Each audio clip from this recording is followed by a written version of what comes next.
fear is so ingrained in us. It's been there so long that if you don't understand it, and you don't have an ability to recognize that that is a tool, that emotion is a tool, just like sadness is a tool, just like joy is a tool, just like surprise is a tool. If you utilize the recognition and awareness of its presence, you can manipulate it to become a major motivational aspect of who you are. Welcome to P&L, Priorities and Lifestyle, with your host, Rob Schultz.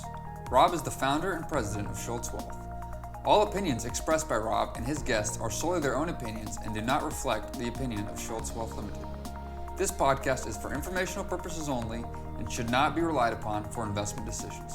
Please refer to our website for more information. Welcome everybody to P&L, Priorities and Lifestyle. I am your host, Rob Schultz, and in the house today, David Rutherford. David, thanks for coming. Rob, it's an honor to be with you today. Thank you so much. It's especially great because we're doing this today, and then we also have an event that we're going to go to that you're going to speak. You're a professional speaker. I am, yep. And really excited about that. And somehow I was able to talk you into coming in early and doing this podcast. Well, I tell you what, it doesn't take a lot to twist the arm of a podcaster to come and talk on a mic anywhere. So I leapt at the opportunity to get on air with you for sure. You've done a couple of these. One or two. Yeah, I first started podcasting in 2013. And my first show was called Navy SEAL Radio. I did about 90, almost 100 of those. And then in 2015, got approached by Marcus and Melanie Luttrell from Lone Survivor to do a podcast with him. And so we started the Team Never Quit podcast in the summer of 16. And then that exploded and turned into this. That was a huge success. We ended up, consistently ranked in the top 100 podcasts in the world. We were actually nominated for iTunes, one of the top 30 podcasts of 2016, and just 6 months on.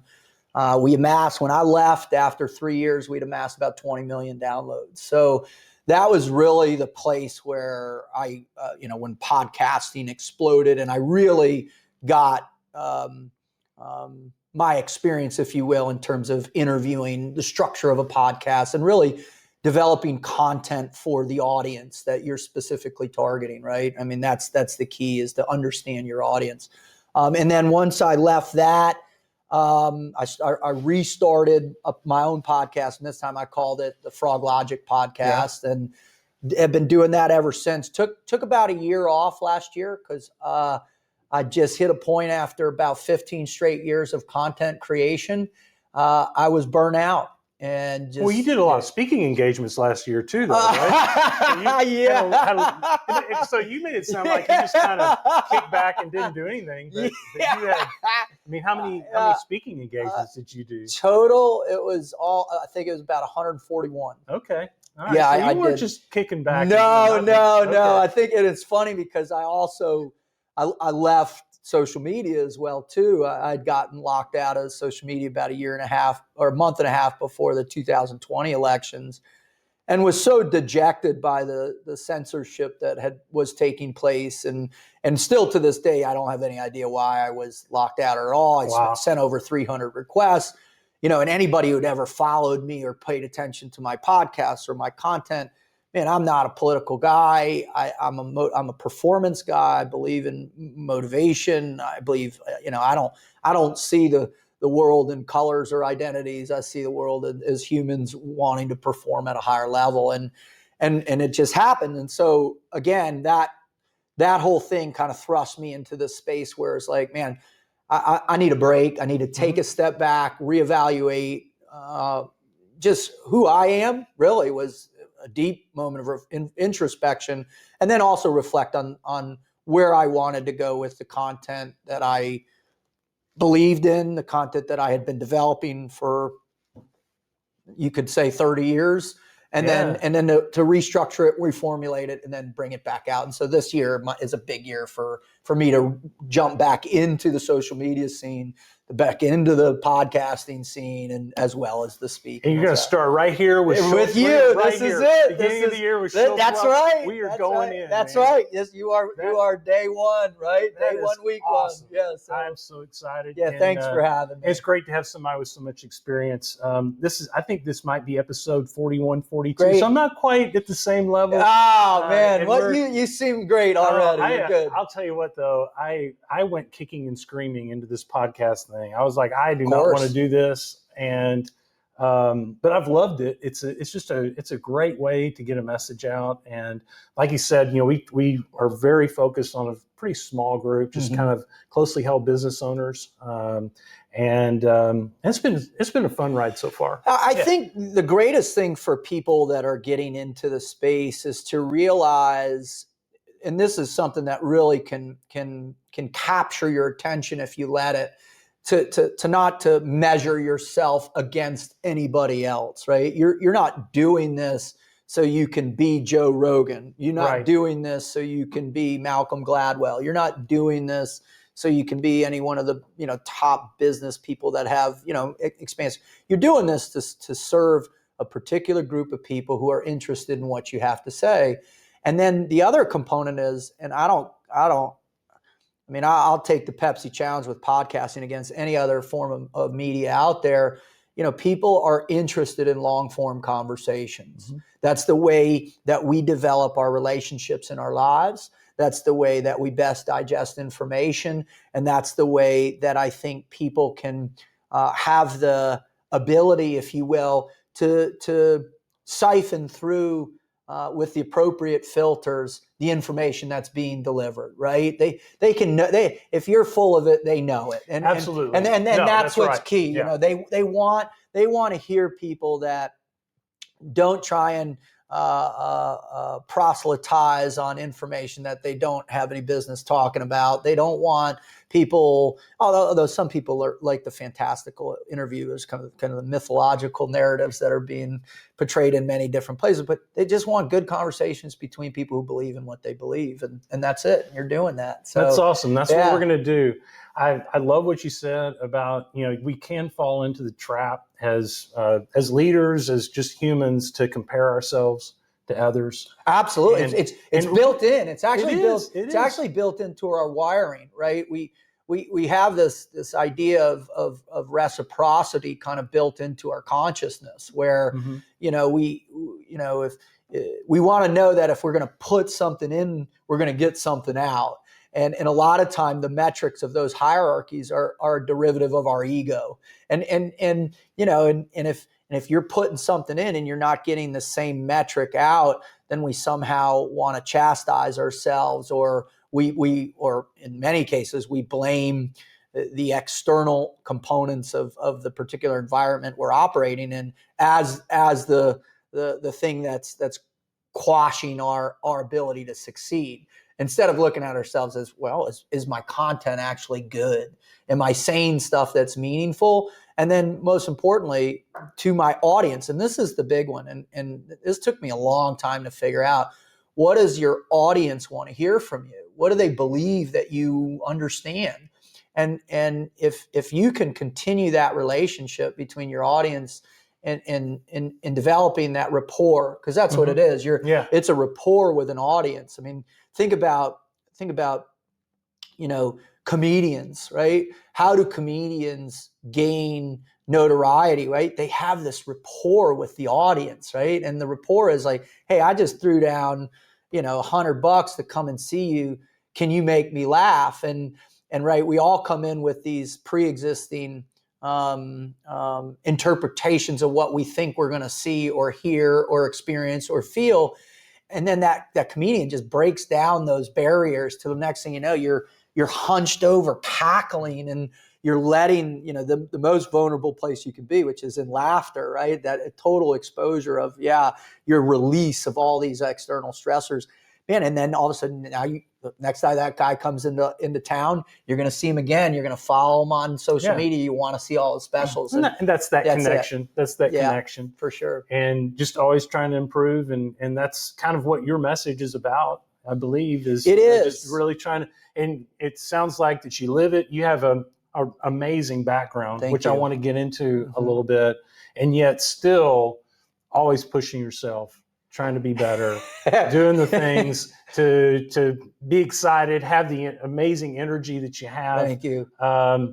Yeah, my wife would definitely hit you up and say, yeah, he's definitely motivated, but sometimes to his own detriment, right? I have a tendency to overextend myself for sure. But, I took to heart when I was a kid, my father, who was an attorney and was a big academic type, real intellectual, always said, David, every day is a learning day. And the only way you're going to learn is if you go out and seek new information. And so for me, based on what it is that I believe I do, which is, and I've had a million people say, Rut, what is it that you actually do? What is Froglogic? And essentially what I try and do is help people restructure their perception of pain as it relates to their ability to perform. And I believe the only way you can understand that is you get out and you witness, the suffering and the pain of life, right? You get out there, you interact with people, you talk to people, and just like exactly what we do. I came into your office and we went into that room and you kind of made this joke about, how the room was set up almost like a therapist's office. And that's what we do, right? As business leaders, our main goal is essentially to figure out what our customers and our clients want, what they need, and then to serve them in a way that gives them that genuine sensation of trust and rapport in you, that then that way they'll reinforce that relationship through their business. And I laugh at organizations, especially giant corporations, and I've worked with everybody from the biggest corporations on a planet to the largest family-owned pork farmers in Idaho, right? And everything in between, and all of the businesses that I've seen that have the greatest sensation of fulfillment and meaning are the people that care most for their team orientation, and they care most for their customers and their clients. And that's the way it just is. It's just always have been. And it's similar to human relationships too. It is. And, I think back to, I've been in this business for a long time. How long? Almost 30 years. Wow. Yeah, that is a long time. Came into it. I was in the Navy previous to that. Cool. And what's up, shipmate? Yeah, that's right. And right out of the Navy, I went into this business. Oh, cool. But I didn't learn like the true wealth management process till a little bit later. It barely existed in '94.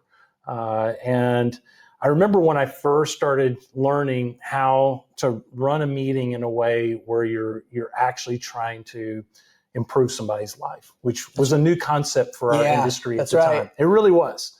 Yep. And that was an emotional connection was happening really for the first time with clients, because you're asking these stories. You want to know their background. You want to know how they met. You want to know how they, and that all tells you how they feel about money. That's right. And I came out of the first week of those meetings after I'd made that transition.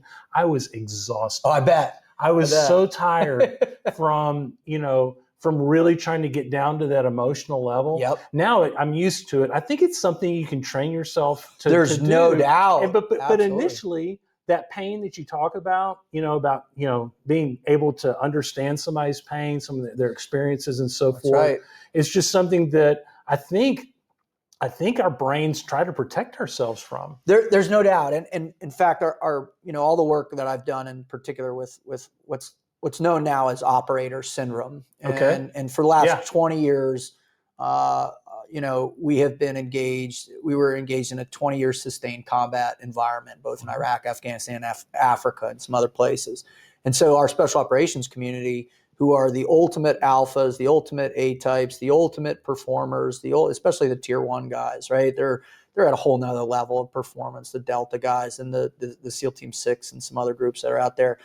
And what was asked of them, they did. But unfortunately, you can only have a certain amount of exposure before it begins to harm you on a biological, physiological level, as well as an emotional level. And that's got to be just because your brain is just so on all the time. It's called hypervigilance. Yeah. And so when your brain is in hypervigilance, And so, let me just digress a little bit. So the guy that identified this, a guy named Dr. Chris Free, and Dr. Free he's a clinical psychologist and teaches psychology at the University of Hawaii. I mean, brilliant guy, been in and around the VA system his entire career, 35 years, and essentially walked away from the VA about 15 years ago. And just because they weren't doing it, about 8 or 9 years ago, he started working pro bono with special operations guys and found this syndrome taking place. And he wrote a paper that was published in February of 2020, coining the term operator syndrome. What it is, it's 15 different medical and mental health issues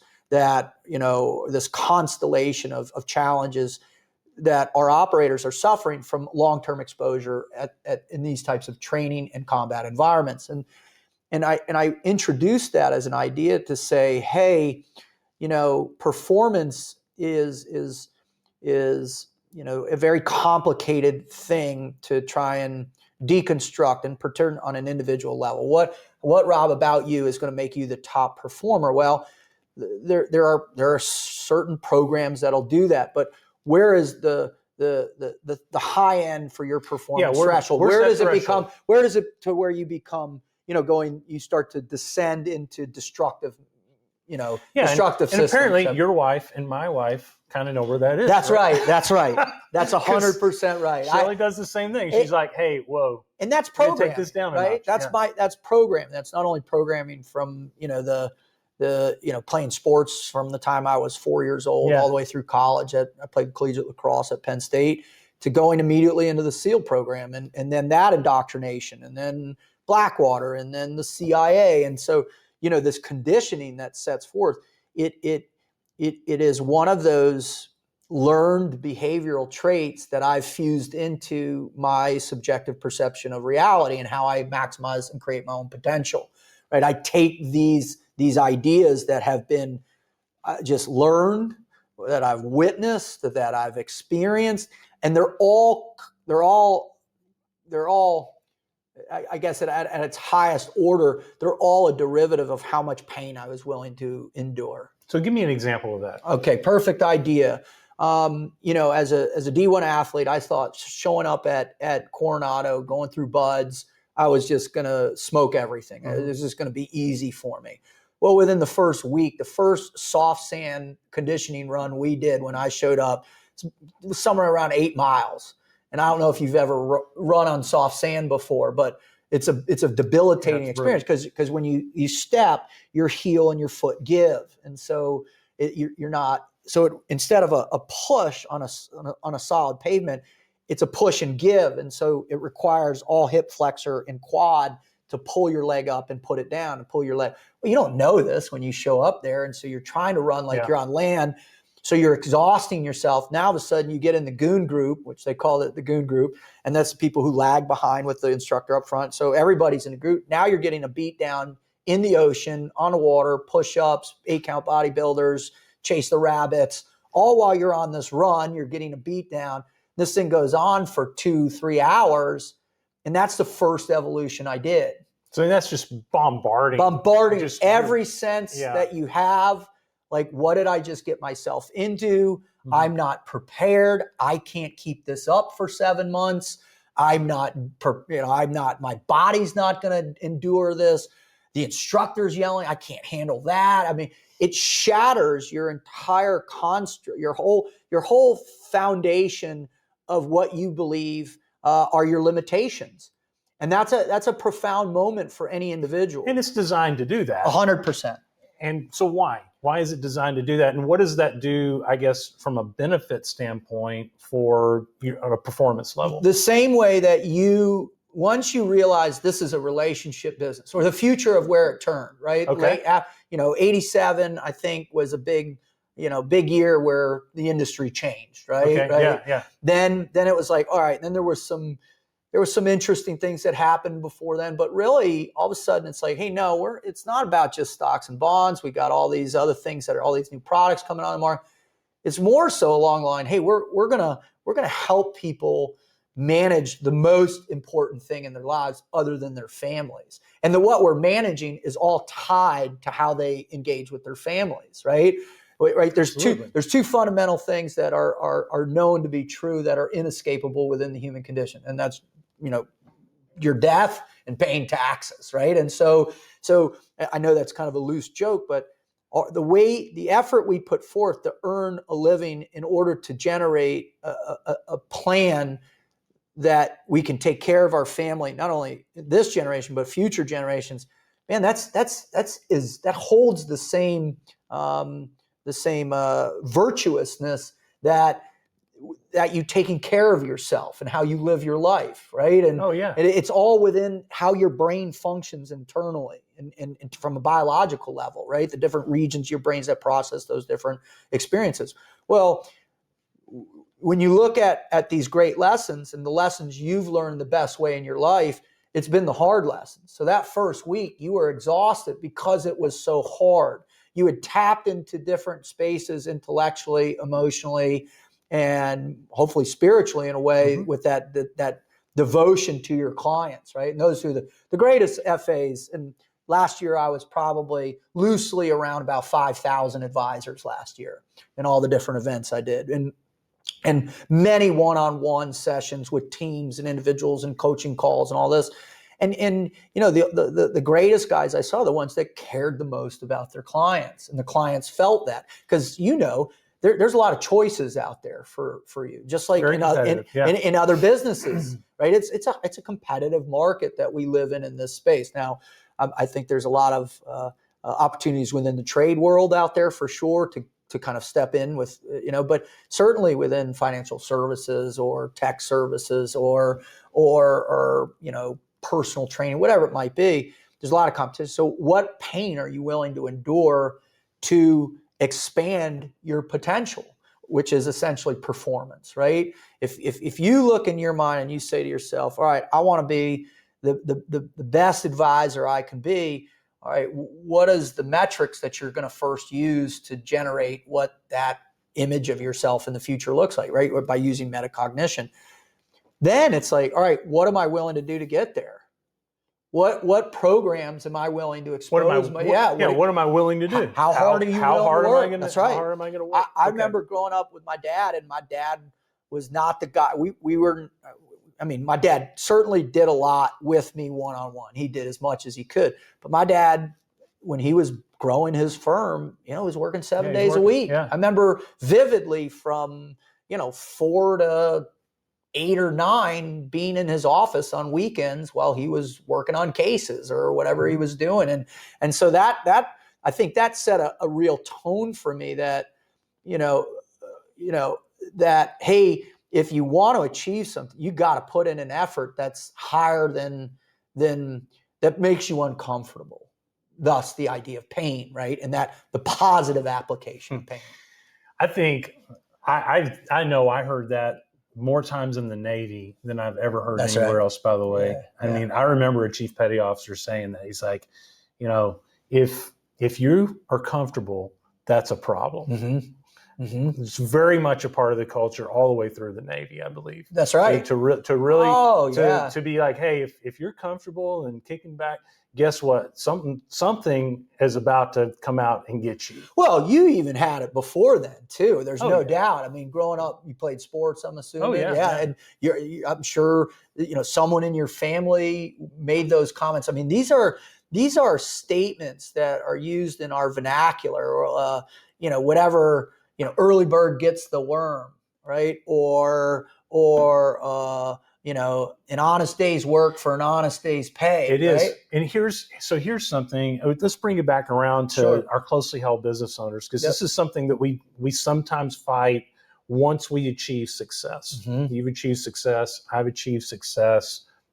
All my clients have achieved success. Right. We do see where that growth sometimes stops. It's usually because they've kind of gotten to a point where they're not really sure what to do next. Yep. And a lot of times that's when they come and work with us. Yeah. Because they're like, okay, I figured out how to be successful professionally. Yep. I'm not 100% sure how to translate that to personal success. And then most importantly, they start to realize their own mortality, and they're like, I don't know what I'm going to, this business is awesome. I don't know what I'm going to do at this point, to make sure it can continue if I don't. Right. Things like that. Oh, legacy programs are by far one of the most consistent things that I deal with whether it's business owners or friends or people seeking advice. Yeah. I mean, and I think that we can run into kind of some roadblocks there. And maybe part of it is because, we've had a lot of success and then maybe we get complacent. Maybe part of it is we just don't really know what the next hard steps are because they're different steps. They're different hard steps than the ones that we use to achieve our business success. Well, I think the challenge is how we interpret the spectrum of our lives, right? Okay. As a 23-year-old college dropout going into the Navy, I had nowhere else to go, and I had to establish some type of new pathway that was going to reintroduce the lessons that I had learned through athletics, right? Yeah. Right. Those ideas about team orientation, self accountability. For me, it really in what fun. Yeah, I can see that. Yep. So hey, you're like right here, and it's like there's nowhere else for me to go right That's here. Right. I've been in that situation. Most people have been in that situation, and you make it work. But then later, you're right. You're at a different point. You're a different person. You and I right now are so fundamentally different than who we were when we went in. Everything's different. Yeah. Everything. The greatest catalyst for change in any human being's life, I believe, is having children first and foremost. I mean, when you introduce another human life into the world and you're willing to step in and to be responsible to turn that person into another productive member of society, then changes everything. It changes everything. Yep. Your entire way. Agreed. But then on top of that, you whether you fall into a path or you seek out a path or you seek out a path that delivers a purpose and then that purpose shifts direction and you find a new purpose, which is typically what happens. You're evolving. I mean, that's what we do as human beings, intellectually, emotionally, physically, we evolve, right? And so I think as business owners get to that place where it's like, what is the next component of my evolution? What I've found that helps them discover what it could be is by becoming mentors, right? Or a more focused approach where I'm going to now train another human being to have the potential that I once had, right? To serve another human being. And the fulfillment that comes from that overrides all of these other doubts that come into play. It can even backfill the estimation of discomfort, right?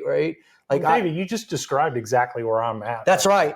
Right. Because I have, Austin Smith, who you met, 5 years with me. He's in his 20s. Okay. He's a young guy. He's got more potential than I ever had. Beautiful statement. And I get so much joy out of that. I mean, it is like, it's just amazing. I don't even have words. There aren't words for it. There aren't. And this is the governing principle of meaning behind the human existence throughout the entirety of the human experience, right? Is taking the skill sets that you've gotten good, and if you can master them, even better, but you've gotten good enough to where it provides an interpretation of the pain of existence, the suffering affiliated with existence, in a way that also protects the human psyche from being overwhelmed by that, right? And so it's we're growing, but we're not going to kill ourselves doing it. Well, but it's different though, because you don't have your back up against the wall. That's right. Like you do when you're starting out. That's right. Okay. And so it's a completely different motivation, which you nailed by saying when you have kids and things like you start 24. Who are you really out for? You, number one, first and foremost. Yourself. That's right. And once you have children, you definitely, there's somebody else that's there. When you get married, when you become a leader in a business, you start having other things that are motivating responsibilities, yeah. but they're motivating you to go and to seek that pain. That's right. What you're saying. That's right. Okay. And that's the key, right? And that's what I help people do, is to say, hey, listen, anything you want to become a good at performing at, there's going to be a metric of pain. How high do you want to go? This year I got to work with an NFL team, and it was like, all right, how much pain are you willing to endure to become the best possible player? It's such a valid question too, because there is too much. Oh, and you don't want to go there. Operator syndrome's living proof of that. I mean, I have a friend of mine that he spent almost, I think it was 16 years at SEAL Team 6. Oh, man. Close. I mean, hundreds of combat operations. And now he has some very substantial issues from traumatic brain injury, endocrine dysfunction from hypervigilance. I mean, you're literally, thyroid gets blown out. You have excessive amounts of cortisol for prolonged periods of time, which it essentially what it does is it turns off synaptic pathways in your brain. Cortisol it's almost like an acid on your on the dendrite sheaths that myelinate the nerve endings, right? And cortisol just eats those things up. Yeah, so we don't want that. No. So how do you find that threshold? Because you're working with really high performing people. Yep. That's what you specialize in. Well, I mean, my primary role is, and that's what my primary role is, working with financial advisors, right, and small business owners. That's what I've done the most of. Is sit down with, come out, give a presentation, then open it up for discussions about this, and the questions I get are all very similar, right? The critical questions are like, hey, I'm at a place right now where I want to slow down, but I don't have anybody to turn it over to. Right? That's a huge one. A huge problem with financial advisors. It's number one. I'm so lucky. You are so blessed to have that now, yeah. Rob. And he seems like a wonderful guy. I'm looking forward to getting to know him. And then the other one is all right, I've made it. What's next? They hit that existential reality, That's right? One I see a lot. That temporal perception of mortality smacks them in the face. And at 60 years old, how much time do I actually have left? And if you want to do the work, you want to scare the bejesus out of yourself, calculate it. Yes, calculate it. Strip out how many hours you're going to sleep. Strip out how many hours you might work. Slip out. You can even calculate how many hours you might be in the bathroom. Take how many hours you'll be eating. Absolutely. And next thing you know, time becomes much more important. It becomes. And so once you're at the precipice of that reality, it's like, okay, the existential question becomes, what did it all mean for me? Mm-hmm. What did I do it for? And that's why I believe for business owners at that space, if you really want to gain, what's the appropriate way to say this? If you really want to expose your genuine motivations, what really drives you, then teach somebody else what you believe. I mean, and I'm not just saying, teach them how to manage a portfolio or how to think about the market or long-term investments or how to diversify or conservative, whatever. I'm talking about, what do you actually believe in? What is the belief structure that you bring every day to this office, to your organization, to your clients? And then how do you introduce that to these younger guys that you're not grooming, but you're training, that you're mentoring, right, for this transition? What is it you actually believe in, and how do you teach that to somebody? And that's where people get stuck. They don't know how to. One, they don't know how to articulate it because they've never done the deep dive. You've been too busy. That's right. You're grinding. Yeah. And when you're in the grind, what are you doing? You're perfecting modalities of performance that you can move into a place where it's rote, right? It's rote conditioning. You don't have to think about it. You can come in, you have a client, gives you on the phone, gives you a call, gives you a question. All right, here, knock it out. this is how I respond. I know it. I've done it enough. But then you get hit with the ones that are just completely in a new capacity, new whatever. And this is a question I always like, and let me digress a little bit again. You've been in this business almost 30 years. Yeah. Was it anything like it was then, like it is now? No. And is it going to? It's probably going to change even more in the next 5 years. It could, whatever this recession or what depression, or if you go to the fatalists out there, some of those hedge fund guys are talking about a full worldwide collapse. God help us. There's risk. There's always risk. Always. Risk is inevitable.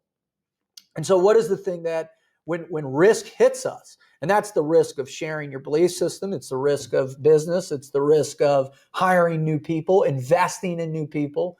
I mean, that's the other component. People are telling me all the time. There's such a cultural difference between young people and how we were educated from the greatest generation or from baby boomers, however you want. It's essentially the greatest generation, that group that was born from 1900 to 1920, right? Or sometime in that. So saw World War I, the Depression. They saw World War II, Korea, the Cuban Missile Crisis, the Cold War, all of the different, the Civil Rights Revolution, all of these major things, that's the information that came out of that, regardless of what you think about all the other things that people are talking about now. There's a certain grittiness that came out of that was about, hey, life is going to be uncomfortable. You got to figure out how to suck it up and make it happen. Generations we're teaching now, kids I'm running in now. Kids are calling me that were born, many years after 9/11, and are calling me or hit me up online or reaching out. Or they never got to even really meet and know somebody who was a veteran of World War II. I was reminded of that yesterday. We have a client who's my pastor for a long time. Wow. And he was in with my two young guys, my 20-year-olds, who were awesome. Yeah. And they weren't 100% sure that they know who Patton was. He's like, well, you got to go see the movie. Yeah. And you got to know who Patton was. Yeah. And, oh, by the way, he just did a funeral for a 102-year-old who passed, who was a captain and served with Patton. Those guys are gone. And this new generation does not have the opportunity that I had and that you had to at least experience and know these guys. Even if we didn't get to experience what they experienced, at least you were just one step removed instead of two or three. Oh, well, history. Look at what history has become. History has become a swipe. Think about that, right? These are the greatest lessons that human beings have ever learned. We've learned the hard way, right? But yet what do? We keep repeating them over and over. That's part of the human condition, right? You can't rid the human experience from the shadow. It's over and over. Podcast I recorded yesterday on cryptocurrency, FTX, been there, done that, over and over and over. That's right. Again. That's right. And you think you're going to see it coming the next time. No, well, remember, and this goes back to the core component that's really fundamental to the human experience, which is empathy. You want to believe. You want to believe in the goodness. That's what we talked about. It's just not in my nature to want to be like super crazy skeptical about every single thing that I see, every new technology, every new company. Yep. Unfortunately, it's and we're living in a I think in a substantial cultural shift in time, in particular in America, where skepticism is now becoming fused in with the vernacular of our society, right? I hope not, because I think it's important to be able to trust people and to take risk. We talked about risk is inevitable, That's right. But as humans, we want to avoid risk at all costs. Yeah. But I think it sounds like your Froglogic and a lot of your pain, that you talk about that we need to experience is about taking some risk. Oh, there's no doubt. In fact, so Froglogic, thanks for kind of segueing on that. Froglogic is broken into 4 main components. And one, I believe if a person can learn to embrace their fear, that's the most pivotal thing a human being can do. Instead of avoid it. Okay. Well, not just avoid. I mean, you need to understand it. You need to accept it. You need to know the details of it. You need to train yourself to manage it. And then you need to essentially live with courage, right? That it's a part of every day. Fear is an inescapable reality in our lives. You're literally wired. The oldest circuitry in your brains are a derivative of that, of your limbic system, right? It's the amygdalas, it's the hippocampus, it's stress hormones.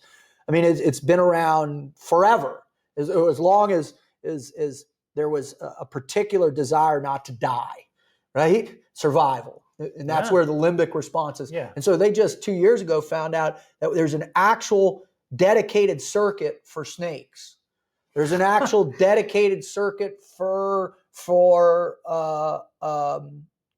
spiders. There's a dedicated circuit for predatory animals. There's a dedicated circuit. And then with that, there's dedicated circuits for reaction, right? Physiological reaction that you don't think about, you don't process, you don't do anything. Your body just does it. What do you do when you see, you freeze, right? Or you jump. Last time I almost stepped on a rattlesnake. I must have jumped 10 feet in the air. Didn't think about it, did you? Nothing. You heard the rattle, boom, you're in the air. Screamed like a girl. That's right. Jump back. I mean, that ain't going anywhere. No. That ain't going. So you're wired for it. And then on top of that, you've been taught fear your whole life. From the earliest moments of and this is where it becomes debatable. Is it where does self-consciousness introduce itself? Is it 0 to 6 months, 6 months to 15 months, 2 years to 4 years? It's not 100% certain, right? Consciousness is one of the fundamental things that we just don't understand how it works or where it's come from. But there is a behavioralism.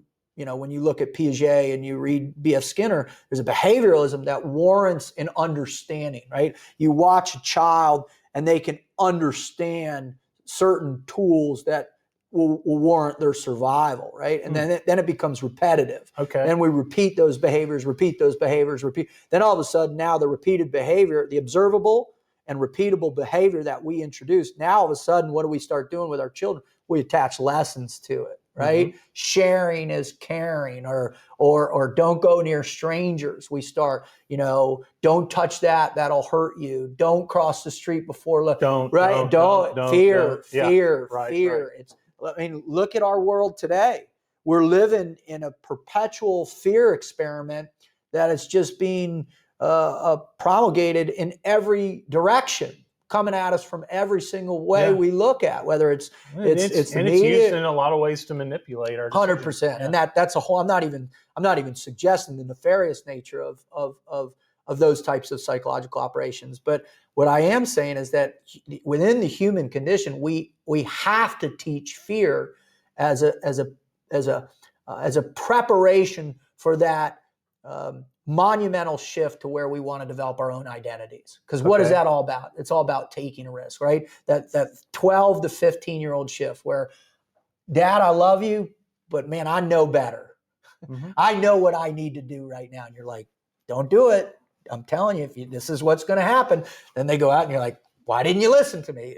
Then it's not going to matter. They're going to do it anyways. Yeah. It's about creation of identity. And so that fear is so ingrained in us. It's been there so long that if you don't understand it and you don't have an ability to recognize that is a tool, that emotion is a tool, just like sadness is a tool, just like joy is a tool, just like surprise is a tool. And if you utilize the recognition of that, if you utilize the recognition and awareness of its presence, you can manipulate it to become a major motivational aspect of who you are and your development. So you use your fear. That's right. That's going back to having your back against the wall. 100%. No other options. That's right. That's that fear motivation. That's right. So I want to shift back because this is where everybody I connect with is. They're Yep. successful already, and we talked about that they they're just trying to figure out what to do next. Yep. Okay, and so their back's not against the wall. Yep. How do we manipulate that fear to be able to move forward when you're at that point? Great question. Because there's not a lot to be. I mean, so and I've had these decisions personally. I've had clients with this. It's like, I can push myself to have a better year next year. I can push myself to make these hard decisions about my transition of my business. I can push myself to do these things. What's plan B? And plan B in most cases is somewhat acceptable. I mean, because you're going to be able, okay, well, maybe I'm not going to solve that, but I'm going to be able to eat tomorrow. Yeah. So how do we use that fear at that point? How do we create an impetus to move forward? All right. So embrace fear, step one. Gotcha. When you're dialed in, you get that. Then you have to learn how to forge that self-confidence day in and day out. Okay. Right? Self-confidence plays and a that major role. self-confidence is something that you have to work on Every no day. matter your age, Doesn't no matter. matter your station. In fact, the older you get, you actually return to a space within that identity, major first identity growth, because you're insecure about your relevance, right? Yeah. Right? Yeah. Fast forward, you're aging, you can't do the things you once did, you get up 3 times in the night to pee, or you don't have the ability to manage the stress for long terms, you're short with people, you can't take it, you don't want to, you isolate yourself, right? Yeah. So now all of a sudden that self-confidence is back in that space again. So it could even potentially be a greater concern. Maybe not. Maybe most people can, at that point, have a refractory ability to look back and solidify the self-confidence in a particular metric, right? I'm successful. I'm in a good space. My family's okay. All right, I'm all right. Yeah, I'm all so right. I can go do this. Yeah. So deal with the fear. I've got self-confidence. Then it's the team orientation. And these business leaders, they have good teams, right? They've been successful. They've built good teams. They understand how to build a good team. They understand what aren't good teammates, right? They probably have good teams external for good friend groups, maybe groups at their church or groups within their community or their own family dynamics. So they've got good team orientation. Then the final one is when you have those 3 in place, now it's like, what's your purpose? Okay. And that's the key. That's the key. What is your purpose now? And because it changes. It always changes. Yeah. I know very few people that can say I've had the same purpose from when I was in that identity growth period to my dying day. That's probably one of the hardest things for advisors, I would think, because oh my God, yeah. Because you first of all, I'm very fortunate that I have a job that provides me with an amazing amount of purpose when I'm working with my clients. Yep. But now I'm training other people to work with my clients, and so my purpose starts to change dramatically. And some of it I don't like. No. Because what's it doing? It's attacking that identity. Yeah. It's shifting the identity that you've grown so accustomed to. Yeah. And something I was really good at. That's right. And now I'm going to step out of that comfort zone. And what do you fill it with? And that's why. What's that new purpose? That's why living with a purpose is an essential component of fulfillment and meaning. If you don't have some contemplation at a minimum of what you would like your purpose to be, just like you want your potential to be, it morphs, right? As potential is the actualization of a particular endeavor, right? Like I want to be a Navy SEAL. Mm-hmm. Boom, I'm a Navy SEAL. All right, I want to be a Navy SEAL operator. I want to be a Navy SEAL instructor. I want to be a Navy. So right, then you go down those pathways, right? Yeah. But now at that specific time in your life, it's like, all right, I've accomplished all of these ideal formats of potential. Now I'm at this space. What do I want? What is my legacy? What do I want? What do I want to be remembered for potentially? Is there something deeper within the framework of how I interpret my existence that will bring me a greater sensation of fulfillment? Is there some nonprofit I want to work with?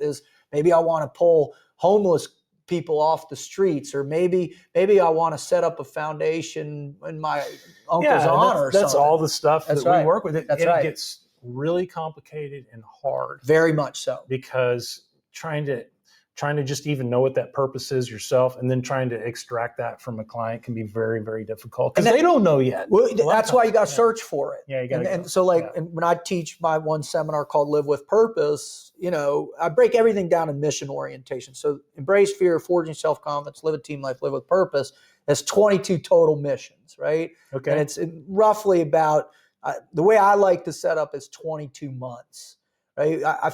When I went back and looked at what does it really take for a human being to change fundamentally from a physical standpoint, cognitive standpoint, emotional standpoint, spiritual standpoint, it takes about 2 years. It takes 2 years. Wow. It's a long time. People always want to attribute it to this 90-day mark, which is a derivative of AA. And if you can make it through the 90 days, then you have new habitual behaviors in place. You've got a new construct of discipline in place, and that can be the catalyst for the next thing. I don't believe it's accurate. I mean, for some people, obviously 90 days is a pivotal mark because 3 months, but it's 3 months. That's it, man. Yeah. It's not even close. You're not a different person. No, at all. Yeah. And so you're saying, all right, what am I going to do next in my life? Well, how much time are you willing to, explore this? It's just a hard question. It's and I ask this question all the time. I say, what's your purpose? And I'll ask it tonight at the event. I want to be a good father or a good husband. I want to be a good mom. I want to be good for my customers, my clients. I want to be a good member of my church. I want to do good religious inspiration or whatever it is. Then I always go, how? How do you execute on that every day? And if I were to ask you, hey, Rob, let's look at your execution checklist of your process with an individual client, what that looks like. You would be like, here you go. Brrr. Right. It's all dialed in, it's there. But then if I would go, Rob, what's your purpose in life? What would you tell me right now? It's hard to say. I mean, but it has a lot to do with legacy, both in my family and in my business. Got it. And how do you execute on it every day? You have to lead. I mean, how do you lead? What are the specifics of your leadership model that you execute on every day? Can you get up there and teach these young guys, this is what a leader is from your own belief systems, from the map of your belief system? Absolutely, I can do it. But you're right. It's something that you have to keep focus on every day in order for it to actually 100%. We human beings are amazing in so many different ways. The place that I really love that is fascinating, I just read this book called Felt Time, and it's how human beings perceive time. And for me, time has been the greatest, for the longest time, my interpretation of time I assumed was my greatest default, my greatest fault. Because everything I would do, I was calculating time. It was inescapable because in the SEAL community and in the intelligence world and everything I did, time's broken down by, in many cases, milliseconds. If you walk through the door with a gun, how much time is it going to take me to react, pull my weapon, get a front sight focus, just press a trigger and get a definitive shot that's going to rectify the situation, right? How fast can I react? For many people, it takes a full 2 seconds to even realize what's going on. That's 2 seconds too late. So well, not only that, but the operational situation changes with time. You know what the situation is right now. That's right. But the more time that expires, the less you know. That's right. Yeah. That's right. And so time always played this major role for me, and it affected how I parented. So I had to go back and retrain my cognitive interpretation of time to say, I control my perception of time. I'm not going to be a slave to it anymore. And it's been one of the most difficult things I've had to work on last year. So last year, was that part of kind of your shift where you kind of shifted kind of what you were doing? And yes, 100%. Yeah, 100%. Cool. I had to, because I was always, because in my existence every day, I apply pain. I apply pain by by the interpretation of the importance of the action that I'm about ready to do, right? Mm-hmm. So, man, coming in here with you, I don't want to mess this up, right? For multiple reasons. Most importantly, I want to make sure that your audience members hear me, hear my words, and one, all right, I trust what that dude's saying. Mm-hmm. And then two, maybe it'll help me rethink one of these things that's going on in my life. That's the ultimate. So what Absolutely. Do I do? I say, all right, how do I prepare myself before coming in? What do I think about? What do I reinforce in terms of that relationship? How do I treat you? How do I make myself available for the converse? All these things, man. And I'm condensing that into a couple hours this morning, right? As I'm going for my walk and I'm processing it all. So I'm applying that pressure on myself in preparation for the experience, right? Well, again, how you perceive that pressure, that pain is a determinant factor of how you're going to perform. And so if I restructure it and I code it with this sensation of opportunity, the sensation of humility, the sensation of gratitude for you, and I prep my mind within the structure of how I interpret the opportunity, man, that changes my perception of that time and that pain, where now the pain is positive. It's kind of the reward. That's right. Okay. That's right. Okay. That's right. We generate. We do that. I think we know how to do that as humans, and then some people do it a lot better than others. Yeah, but we can train ourselves to do it better. You can train yourself to essentially do anything. The only time I've seen, and I can't say the only time, from what I've seen, the greatest hurdle that people have is if they have very distinct physiological challenges that just preclude the totality of an effort, right? So if I have a brain injury, I just can't get there, right? I can get as close as I want, as I think I can, but my performance threshold will be lower because there's something that, in terms of the other stuff, in terms of the psychology of your own your self-imposed limitation, you can change that anytime you want. It just takes longer than you think. That's where I believe. Well, it depends on you. Can change behaviors more rapidly than that. You certainly can change your understanding of something by educating yourself, right? But education plays a major role. The more you know about something, the less fear you have about discussing it, engaging it, whatever. But to fund those fundamental shifts in who you are in terms of your person, one metric of all the different commingled personality traits that you have. Yeah, man, that's 2 years, I believe. Yeah. Intensive work too. Not just, hey, I'm going to go to therapy once a month, or, I might run a marathon next year. No, man. It's none of that one and done stuff. We're talking about living. Yeah. And that's where that purpose. I love how this conversation got to purpose. Yes. That's something that I really want to think about a lot more, and I want to talk with people more about. Just ask them. I love Rob, it. just ask people. What's your purpose? It's the most fascinating question there is. And I got introduced this doing the Team Never Quit podcast, right? Yeah. Because the whole gist of the show, and we wanted to simplify it as much as possible for the audience member. So it was, come on, tell your greatest never quit story. We couldn't have gotten any simpler than that. One, we're telling cool stories. Two, they're all connected to an emotional state.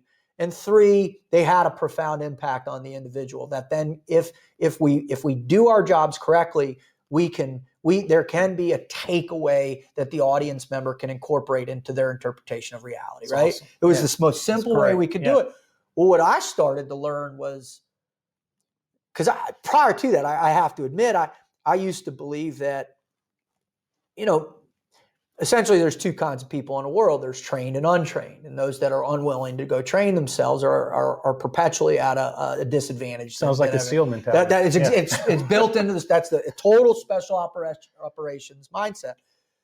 I did this show, man, and I remember one guy, Kwame Anjanu, was wrongfully imprisoned at 17 years old, by the coerced testimony of a 12-year-old boy with Coke bottle glasses, and the Philadelphia Police Department told this young boy that, and his brother's friend, told the young boy who testified against them that they would throw his mother in jail for the rest of her life unless this boy said it was these 3 boys that committed this heinous crime. And so Kwame, his older brother, and his brother's friend, they got incarcerated and they went to death row.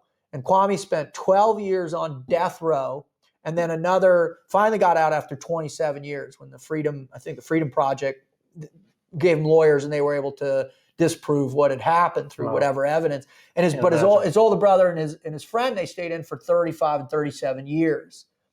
And so when you listen to this individual in what his never quit moment, it's so much more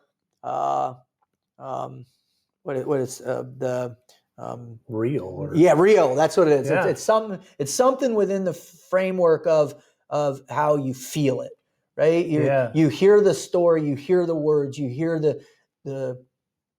this person tell this unbelievable way they've been wronged, right, by a system that's specifically designed to protect them, and it did, but that they didn't quit.